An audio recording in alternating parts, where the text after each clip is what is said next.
इस वक्त की बड़ी खबर आपको बता दें, मंत्रिपरिषद की बैठक में पीएम मोदी ने मंत्रियों को निर्देश दिए हैं। सूत्रों के हवाले से खबर है कि प्रधानमंत्री ने मंत्रियों को सनातन धर्म विवाद पर तथ्यों के साथ बोलने को कहा है। इसके साथ ही भारत और इंडिया विवाद पर बोलते हुए एहतियात बरतने के निर्देश भी पीएम मोदी ने दिए हैं। तो सभी मंत्रियों को निर्देश दिए गए हैं। सनातन पर तथ्यों के साथ बातचीत करने के निर्देश प्रधानमंत्री ने दिए हैं। बिल्कुल, मेरे सहयोगी यतेंद्र इस वक्त फोन लाइन पर मौजूद है। यतेंद्र, सनातन विवाद पर पीएम मोदी ने क्या निर्देश दिए हैं?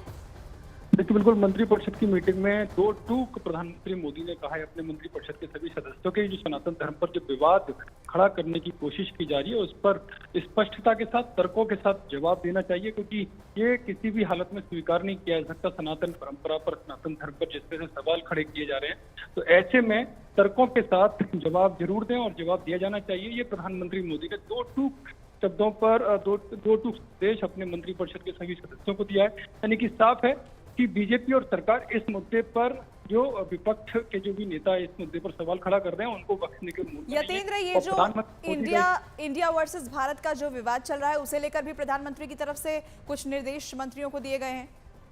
देखिए, बिल्कुल प्रधानमंत्री मोदी ने इस विषय पर भी नसीहत अपने सदस्यों को दी है। उन्होंने साफ तौर पर कहा है कि इस विवाद से इस पूरे विवाद में पड़ने से बचना चाहिए और कोशिश ये रहनी चाहिए कि इसको इग्नोर किया जा सके, क्योंकि प्रधानमंत्री नहीं चाहते कि इंडिया और भारत के जैसा जो विवाद खड़ा करने की कोशिश विपक्ष के द्वारा की जा रही है वो विवाद नहीं खड़ा होना चाहिए। और इस विषय पर अपने मंत्रिपरिषद के सभी सदस्यों से, पार्टी के नेताओं से उन्होंने साफ तौर पर कहा है कि इस पर बोलने से वो परहेज करें और जहां तक संभव हो इस पूरे विवाद पर विराम लगना चाहिए। बिल्कुल यतेंद्र, पीएम मोदी के ये निर्देश काफी अहम हो जाते हैं, क्योंकि चाहे हम सनातन पर टिप्पणी के मामले की बात करें या इंडिया वर्सेस भारत की बात करें, सियासी भूचाल मचा हुआ है।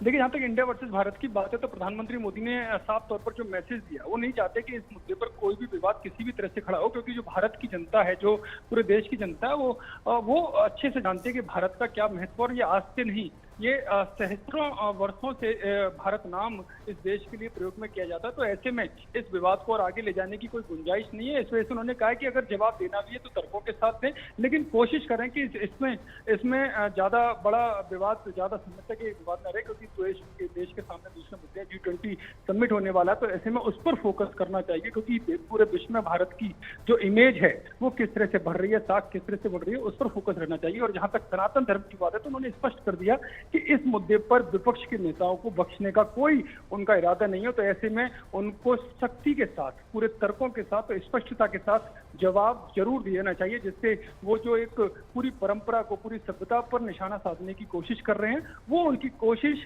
किस तरह से वोटों को लेकर है, किस तरह से तुष्टीकरण को लेकर है, वो जनता के सामने आनी चाहिए। तो इन्होंने साफ मैसेज दिया है कि सनातन पर अगर कोई विवाद खड़ा करता है तो उसका जवाब जरूर दिया जाना चाहिए। बिल्कुल यतेंद्र, और चूंकि भारत G20 की अध्यक्षता करने जा रहा है, तमाम देशों के जो राष्ट्राध्यक्ष हैं वो भारत में पहुंचेंगे। ऐसे में विपक्ष की तरफ से जो ये कोशिश की जा रही थी ध्यान भटकाने की, क्योंकि लगातार यहाँ विवाद खड़े किए जा रहे थे। दर्शकों को एक बार पहले खबर बता देते हैं। लगातार सनातन को लेकर सवाल उठाए जा रहे थे और भारत वर्सेस इंडिया की बात की जा रही थी। इस पर प्रधानमंत्री की तरफ से दरअसल मंत्रियों को निर्देश जारी किया गया है, सनातन पर तथ्यों के साथ आप जवाब दें, ये प्रधानमंत्री ने अपने मंत्रियों को निर्देश दिया है। साथ ही इंडिया वर्सेस भारत का जो विवाद खड़ा किया जा रहा है उससे दूरी बनाए रखने के लिए भी